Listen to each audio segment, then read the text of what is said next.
Savitri. Book 2. The Book of the Traveller of the Worlds. Canto 3. The Glory and the Fall of Life.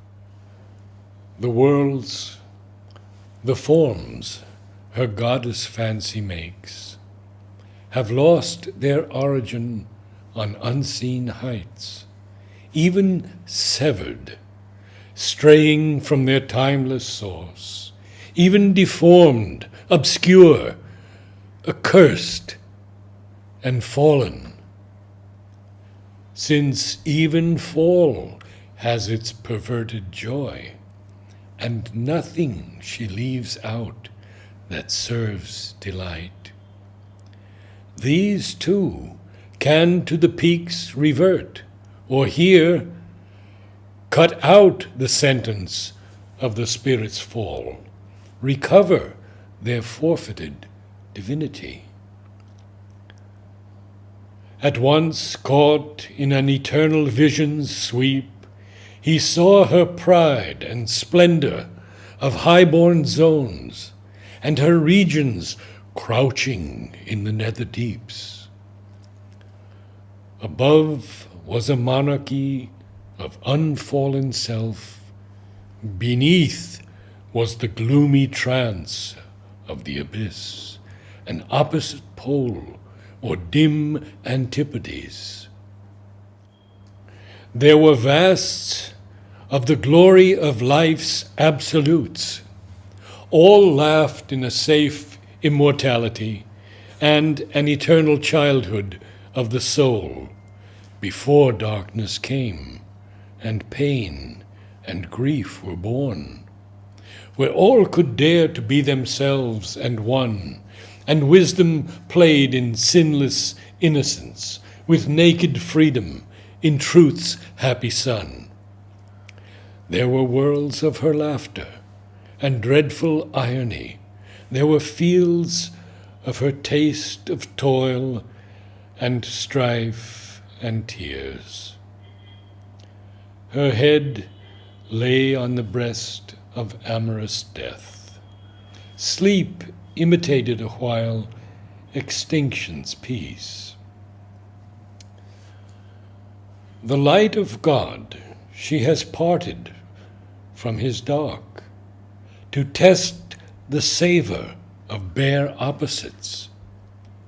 Here, mingling in man's heart, their tones and hues have woven his being's mutable design, his life a forward rippling stream in time, his nature's constant fixed mobility, his soul a moving picture's changeful film, his cosmos chaos of personality.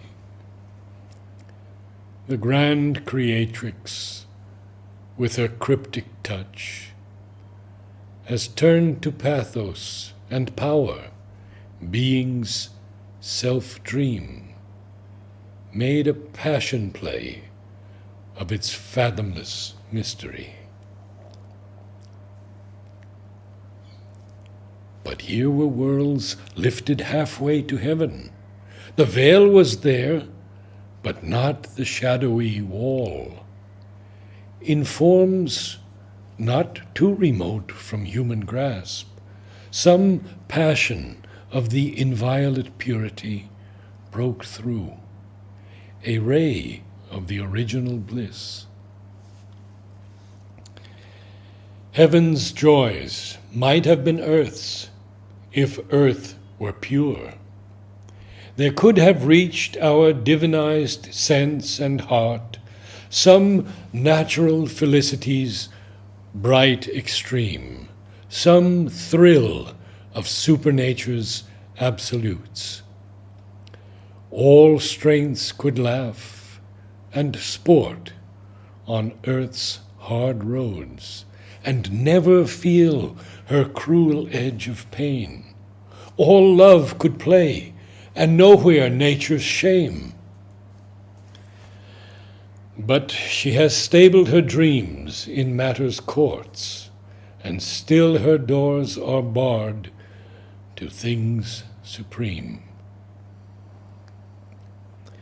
These worlds could feel God's breath visiting their tops. Some glimmer of the transcendence hem was there. Across the white aeonic silences, immortal figures of embodied joy traversed wide spaces near to eternity's sleep. Pure mystic voices in beatitude's hush appeal to love's immaculate sweetnesses, calling his honeyed touch to thrill the worlds, his blissful hands to seize on nature's limbs, his sweet, intolerant might of union to take all beings into his Savior arms, drawing to his pity the rebel and the waif, to force on them the happiness they refuse. A chant hymeneal to the unseen divine, a flaming rhapsody of white desire, lured an immortal music into the heart and woke the slumbering ear of ecstasy. A purer, fierier sense had there its home, a burning urge no earthly limbs can hold. One drew a large, unburdened, spacious breath, and the heart sped from beat to rapturous beat. The voice of time sang of the immortal's joy, an inspiration and a lyric cry.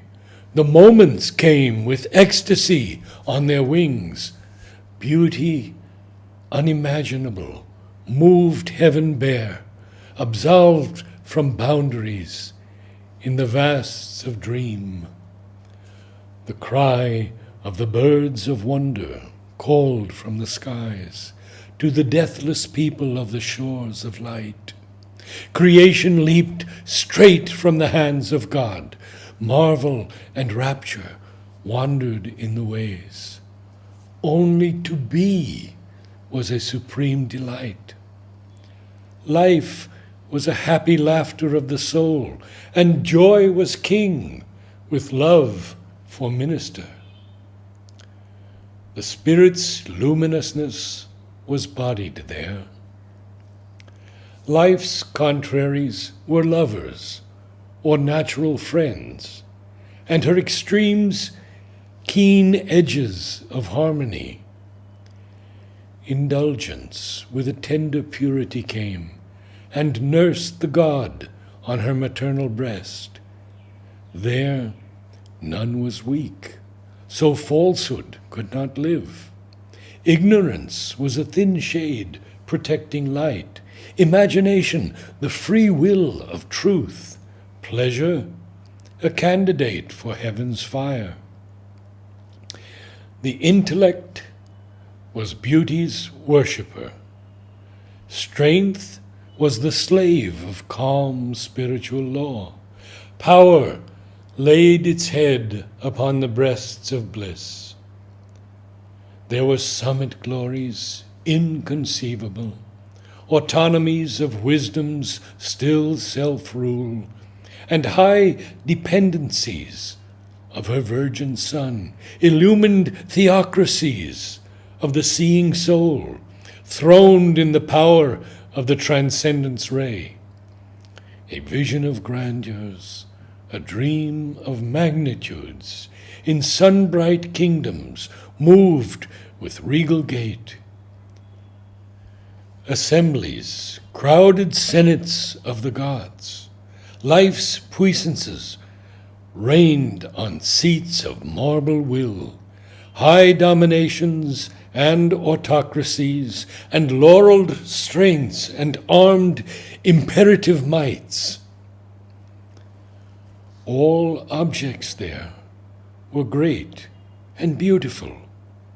All beings wore a royal stamp of power. Namaste.